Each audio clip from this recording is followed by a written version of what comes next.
You're listening to an Airwave Media Podcast. This week's episode is going to be a two-part episode on Henri de Toulouse-Lautrec.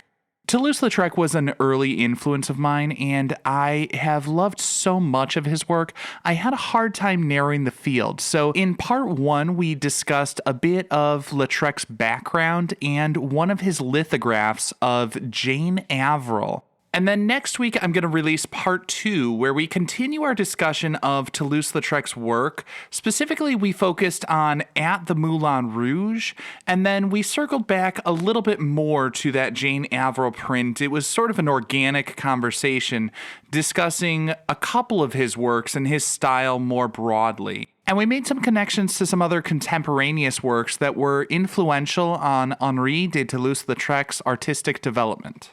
So I hope you enjoy part one this week and tune in next week for the second half of our discussion on Henri de Toulouse-Lautrec. Feel like who art Ed? Try to spice it. Who art it? Mr. Wood art Ed me. Yeah. Either way, it's ambiguous. It works on so many levels. I know. That's off to a great start. Welcome to Who Arted, where we explore visual arts in an audio medium. I'm your host, Kyle Wood, and joining me today, I've got Joey B. from the Blind Knowledge Network. Thank you very much for taking the time. Kyle, it is a pleasure. Thank you for having me, and I am hoping to learn something today from one of the best teachers I've ever met. And from a subject I've never tried to understand. Well, I think that is like the perfect way to summarize it, because I think blind knowledge, if I recall correctly, that is a term that refers to things that are unknown but should be known, correct? That is correct, yes. The concept of blind knowledge, it is the information out there that is it's unknown. It's unknown information. We don't know it. Maybe we can't see it. Maybe it is out there, but we haven't experienced it. Whatever it is, it's blind to us. We can't see it. But once we have that information, we illuminate that information, and we're able to progress with our understanding of what was presented to us, and then what the next subject matter will actually be. Well, I always love to learn new things, and so I appreciate your taking the time to come on here, and whenever somebody is willing to slum it on my podcast, I want to make sure I plug their pluggables. You're launching your new podcast network at the end of this month, at the end of January 2022, and your website, www.blindknowledge.com. Is that right? That's correct. And I just want to clear it up too. The podcast network is just one piece of blindknowledge.com. Blind Knowledge is actually, it encompasses podcasters and their podcast, very creative and talented podcasters, by the way. But we also encompass digital content creators. So today's day and age, TikTok, very popular, Snapchat, YouTube, these digital mediums, maybe they're long, maybe they're short, but that's their specialty. That's their art, their medium. But if you think of any kind of digital content, you're going to find that at blindknowledge.com. Cool. So you're doing all sorts of stuff. In addition to podcasts, you've got the TikTok and the Instagram stuff and all that stuff that, I am not nearly cool enough to be into, but I appreciate that you are creating an artist collective that is supporting artists in all different media. I think that's a really cool endeavor. And I think that leads perfectly into what we're going to be talking about today, because while Henri de Toulouse-Lautrec was not necessarily part of an artist collective, he was certainly influenced by his social scene. He was born, of course, like all people were born, but he was born specifically on November 24th, 1864, and interestingly, he was born to an aristocratic family, but he did not stay in that higher class station throughout his life. He is descended from Counts of Toulouse. That's where the Toulouse comes from in his name. His younger brother was born 1867, but died a year later. And shortly after that, his parents sort of separated for a while. A nanny took care of him. And when he was 8, he went to live with his mother in Paris, and that's kind of where he started to learn to draw. A family friend took notice of his talent. René Princitio, I'm sure that's wrong, but it was a French painter, and it was a friend of his father's.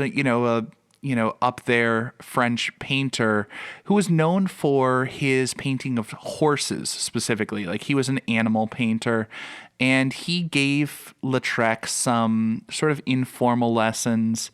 And I always find it interesting that, like, he was learning from this dude who was known for his paintings of horses because, Toulouse-Lautrec was painting a lot of things, but like one of his early series was the circus, and we see some of these horses as prominent in those paintings. It's one of those things where I always love when I can see these things that someone picked up from here and from another place, and how they get all these different ideas mashed together to create something new. But his background was not always the most pleasant. As much as we think like those people, account he must have had it made, he had sort of a strange genetic disorder. And Really? I am not sure that anyone is entirely clear what was going on with him medically. He had these brittle bones. If you've seen photos of him, like, he was a short man. Very small, yes. And part of that was because he had a condition, and I'm not joking, some call it Toulouse-Lautrec syndrome. And to me, it always feels like really funny because, like, it's not at all funny in reality, but I just picture this cartoonish version of him meeting with the doctors, and the doctor being like, "I'm sorry to tell you, you've got Toulouse-Lautrec syndrome." Like, it's this weird situation, but modern doctors say, like, it was probably this thing called pycnodysostosис. Pycnodysostosис. He had Toulouse-Lautrec syndrome. And some of the symptoms of this include, like, these dense but brittle bones, and he had really, like, short distal bones, like in his fingers, like the last bone in your fingertips were unusually short. The skull doesn't fuse quite right in infancy, so like that soft spot would remain open for a long time. The collarbones were underdeveloped. Like, he broke both his legs as a teenager. That no doubt was causing some serious problems. But during that time recovering from those broken legs, those broken bones, he, really took to painting and drawing and developing his skills in that arena. And I guess his mom was really enamored with this idea of him becoming a fine artist. And she supported that idea. She wanted him to be a great artist, but he wanted to be an artist, but not the respectable type.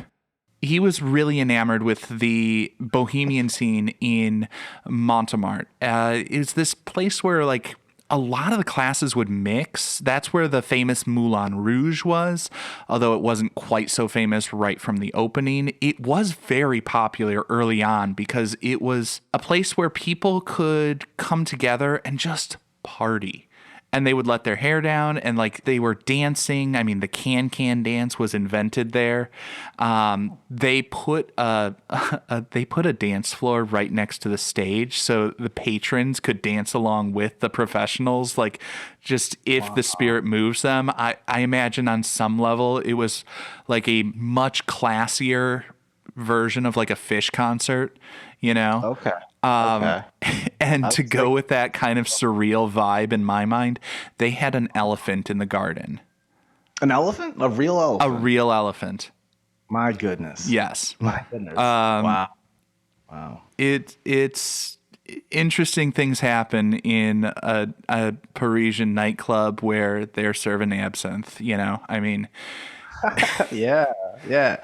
When you describe it, I was thinking maybe an old school or a 19th century Studio 54. That's where you can kind of experiment maybe a little more and just kind of be free. Totally. And Toulouse-Lautrec was the Andy Warhol of his day, just hanging out, living in the club scene. Yes. Yes. I can see that too. So different, but yet so mainstream. Yeah, and he was feeding off that energy, and Toulouse-Lautrec was also kind of getting into the pop art before there was such a term. Like, he was making prints and posters and advertisements, whereas Andy Warhol was copying prints and posters and advertisements. And I think part of this was because the artists he was working with in this that would tell him, like, go out, find your inspiration. And he would go to the cafes and he would meet other people and he would talk to other people and he would get these ideas. And I imagine this was like the hipster neighborhood of Paris in that day. It was a little bit up and coming. Everybody was an artist or a philosopher or a writer of some sort. They probably had day jobs. They were probably studying, or they were probably supported by their parents. In the case of Henri, Yeah, silver spoon. a little bit. I mean, he faced some backlash from his family because of the choices that he was making. I guess when he started to use the Toulouse-Lautrec name in his works, and initially he was doing stuff under sort of a pseudonym, but when he signed his name on his works, because it had like that Count lineage name to it and that family name, like his father was irate and like disinherited him. And like his uncle was equally upset and like destroyed some of his works. But his mom, as moms are typical to do, was like, you know what? That's my son, and I'm still going to support him. And she still supported him financially and kind of slipped him some money to make sure that he had food to eat and all that sort of stuff. Good mom. Thank goodness for mom right there. I know. Like so many stories. Thank goodness there was a good mom who did not abandon her child, Yeah. I was thinking, Kyle, when you were introducing us to Henri, with his health condition and growing up in an aristocratic family and having that, everything was handed to him. He probably didn't have to work much, but then he had this condition where he was maybe in a lot of pain. That's traumatic. If you're in a lot of pain and you're around people that are always relaxed and maybe they're always getting pleasure, or maybe they're just always well off and they're not feeling pain, I would think that maybe somewhere he wanted to be around people that were feeling that kind of not perfect kind of life, like maybe a little bit of a struggle, because really he was struggling to stay alive. In a way. Well, he really was. Yeah, and I think that's a really good point. I mean, I think humans are by their nature social animals, and I think everybody wants to find their people that they can relate to, that they can empathize with, and who can empathize with them and see them for who they are and understand their struggles. And understand their struggles. Absolutely. We all want someone to understand who we are, no matter our background. We want to be able to connect with someone on the same level that understands, that gets it, and just is just on the same spiritual plane, I guess you could say. Yeah, and for Henri de Toulouse-Lautrec, that place and those people were in Montmartre in Paris in France. He met friends that he would stick with for the rest of his life. And one of them was a dancer, Jane Avril, who had her own health conditions. Women were not always getting the best treatment. So like she was treated by a doctor who was an expert in like hysterical women's problems or something like that. But she had some sort of a physical ailment that caused tics and sort of convulsions. And she was able to really overcome that physical oddness or embrace that physical strangeness, those tics and everything. And she became a professional dancer, and a well-known one. She was well known for those strange jerking movements that she would make as she danced. She and Henri were lifelong friends. He made posters of her. He made paintings of her. But he also met fellow painters, Emile Bernard, Vincent van Gogh. He stayed in that scene in Montmartre for like 20 years. Wow. He was the scene almost. If you're in it that long. He really was a big part of that scene because he was not only hanging out there, he was publicizing it. He was making lithographs for the clubs, for the Moulin Rouge, for Jane Avril, publicizing her cabaret and helping to boost her fame and her stature. He was kind of just all over that scene. People there were responding, and I think it's probably a situation on some level of, he found his audience and he stayed with that audience, and he supported those clubs and they supported him. So Kyle, do you mind if I ask you just a quick question for my own edification, and probably others too? This word that you keep using, lithograph, what is that exactly? Okay, so like a lithograph is a printmaking process. It's a really old printing process. Think of it as like a stamp, okay? But lithographs were traditionally done on stones, and I guess one of the big ideas is like oil and water, grease and water, they don't mix.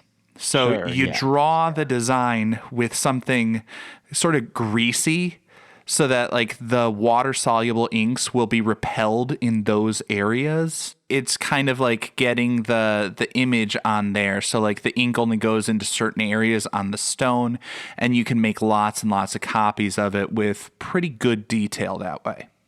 Wow. It's amazing to even think that back in the 19th century, there could be any kind of mass production, especially with this dynamic quality. It's kind of mind-blowing when you think about it. And it's a pain. As somebody who did like a very little bit of it, but like traditional stone lithography, like you got to make sure that stone is perfectly smooth and flat. You have to, like, after you've made a print and you want to change the image on it, you got to grind the stone down again. Grind down. Whoa. Like Whoa. yeah, you got to grind it down a little bit. Like it's not like the easiest of processes. Labor intensive. And, for the multicolored images that you would see there, you essentially have to make different stones for each color. And so like you print it with the black, and then you get another stone that's going to fill in the orange shape on the dress, and you make that image and you print on top of the existing print. And so that's how you get the multicolored. It's like screen printing. It is. Almost. It is like screen printing, just harder. Oh, I would think so, especially with a stone. Yeah. Is it a certain kind of stone? And how do you file it? Do you use a nail file or do you use a pickaxe? Like, how do you even do that? Wow. It's really hard to, like, in an audio medium. It's this thing, it like kind of spins around. So like you've got this thing that like the best I could describe it, it's almost like a buffer, it's a spin, it's a circular motion that you got to keep moving around the stone because you don't want to wear it down more in one area than another. That's very labor intensive. That's a lot of time too. I mean, you have to be committed to want to do this, especially with stones. But then you got to think too, that was their technology. That was the way they did it. Yeah, and I mean, he was living at a time when they were advancing in that technology. So what he was doing felt probably easier than what people were doing before. I mean, I'd have to look up the dates on when they did it, but they also do lithography on metal plates and stuff like that. And I want to say 19th century is around the time that people were starting to develop that a little bit more and that's part of the reason that stuff was being mass produced a little bit more and wider circulation. And I think that gives us a good sort of natural segue and transition to looking at some of his work. I got two pieces here. I was torn. I couldn't decide which one to go for. I've got one is one of his iconic lithographs of Jane Avril, a famous dancer we've mentioned, who was part of his social network. But then I also keep coming back to At the Moulin Rouge, one of his most famous paintings, or maybe it's just famous to me because I've always seen it at the Art Institute of Chicago. Do you have a preference? Do you have one you like better? Me, I don't have a preference. To be quite honest, I'm not really familiar with them at all. I know about Moulin Rouge really from the song and the movie, and the music video, and but I want to learn. I definitely want to learn for sure. Cool. So maybe we'll see where this takes us. We'll start off with the Jane Avril print, because that is one thing that he is pretty well known for, is his lithographs that are still popular today. Oh, I can't wait. We got to dive right in. So we have the Jane Avril print here from 1893, and we see Avril dressed in her dance outfit. She is holding up her leg, doing sort of a can-can dance. It's like her signature dance move to publicize her cabaret show. What's jumping out to you about this piece? It's like an organic mixture too. Yeah. Like you don't see a lot of right angles. You see like bent, kind of wobbly almost. It is very wobbly, which I think is really interesting because like she was a little bit wobbly herself, which is a really odd thing for a dancer. Why is that? Well, think about it. Like, you're a dancer, your whole thing is how your body moves, and you have these spasms and tics and like jerky movements, but she leaned into it and like she owned it, and like she was known for this. They gave her nicknames, like one of her nicknames was after like Dynamite. Or like her nickname was wow. Like one of her nicknames was La Milanite, which is after an explosion. The other was La Estrange. I cannot do I can't do French. I was trying to pronounce this for like a half hour, and I don't think I got it right either. But I got the Henri. I got you there, man. Henri de Toulouse-Lautrec. Yeah. Oh, it's beautiful. It really is.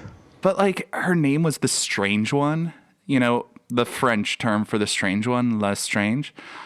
Okay. I mean, it's really interesting. And, you get that wobbly sort of strangeness from this composition because of the angles, because of, he's trying to do a little bit of the sort of calligraphic style of like Japanese woodcuts and stuff like that.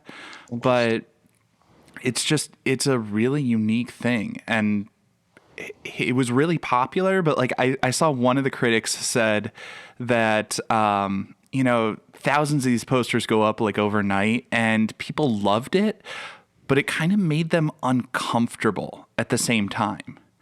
Like it's one of those things where like it hit a nerve with people in his work because it wasn't the formal composition that you would see in the grand salons and stuff like that. It was raw. It was taking you into the dance halls. It was getting you right in the action. Like it has this feel of that snapshot, the authentic dancer in action. It does. It's vibrant. It has movement right in there. And that's just, you can't template that. That's not something you can take a tape measure or a ruler. That's natural. Just the way of the world right there. It's beautiful. It's beautiful. You know what I really like about this, though? It's the angle. Yeah. It's the angle. It's not your usual, like, okay, you have your overhead, or maybe it's from the perception of someone sitting at a table in the dining room. It actually looks like someone walking by and just looking quickly, a quick glance of what's going on, like this.